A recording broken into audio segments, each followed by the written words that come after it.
Pastor James Manning. This is a very important program because the issue of Barack Obama's sex and drug abuse are now beginning to take root in this society. Albeit small, it is beginning to be noticed. The Globe is in God only knows how many tens of thousands of stores in this country, maybe hundreds of thousands.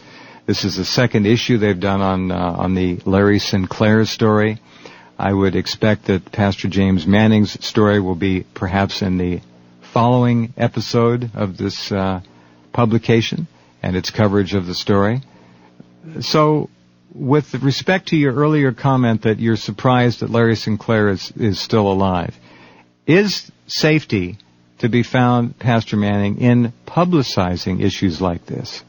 Some people say the more people that know, the better.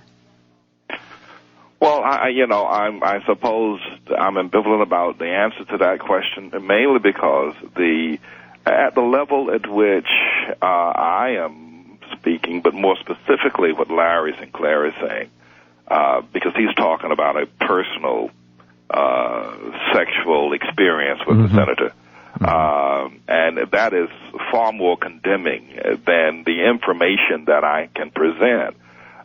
So therefore, his life is definitely at stake. I think that there is no safety for Larry, not even in a large number of people coming forward.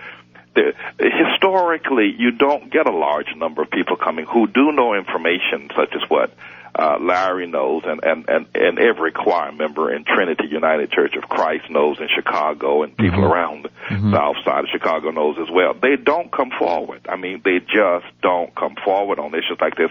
And then it isn't just the fact of fearing for death, but you have a large number of people who sympathize with the senator and feel that, well, we'll just wink at his weaknesses.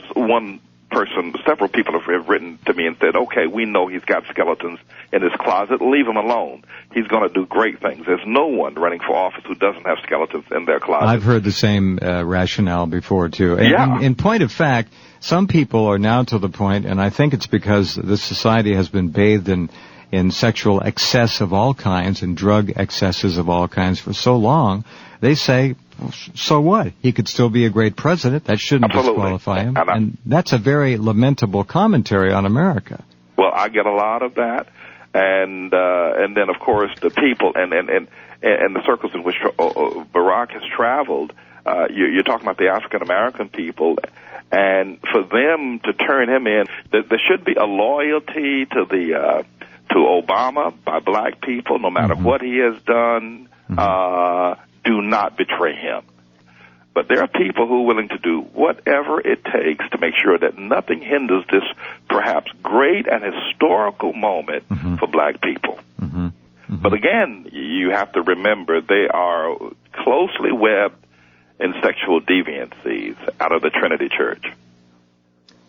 All right. I think Americans need to understand that there is, especially in the inner cities, an absolute ferocity supporting Barack Hussein Obama. And this is a rather unusual configuration in American politics because these people, many of them, will, on their own, without being encouraged, do, as you say, almost anything to further the interests of their hero. And that is a very dangerous political issue. Most assuredly.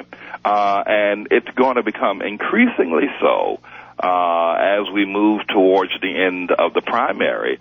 If there is any attempt to derail the Obama candidacy, and a number of high-ranking Democratic officials have declared that there'll be riots in the street if somehow or another this proposed nomination is taken away from him. But that having been said, if someone comes forward, and for whatever reasons, I think that people have respected me as a black preacher and one who's been in the community of Harlem for 27 years, so I've gotten a little bit of slack and respect because I'm just giving out information. Larry Sinclair's situation is different. His is far graver than mine. If you could sit down face to face with Barack Hussein Obama for half an hour, what would you tell him?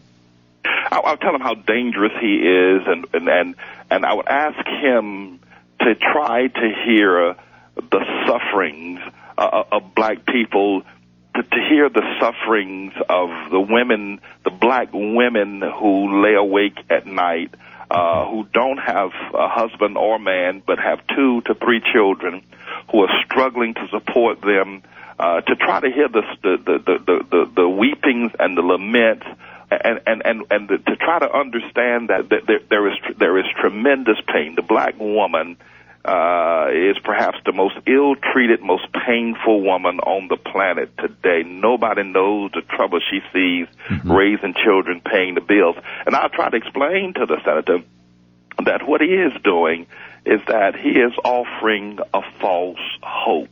And he does not relate. He doesn't understand.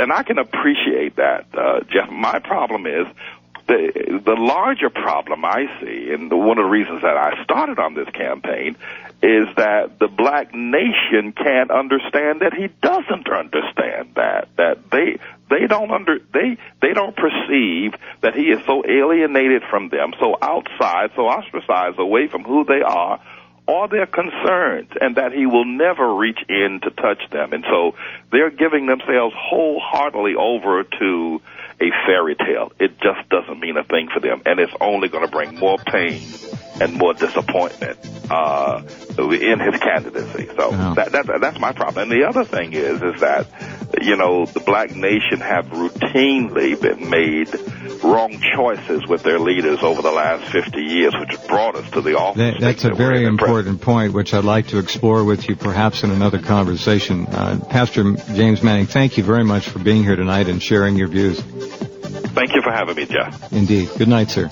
Take care. Pastor James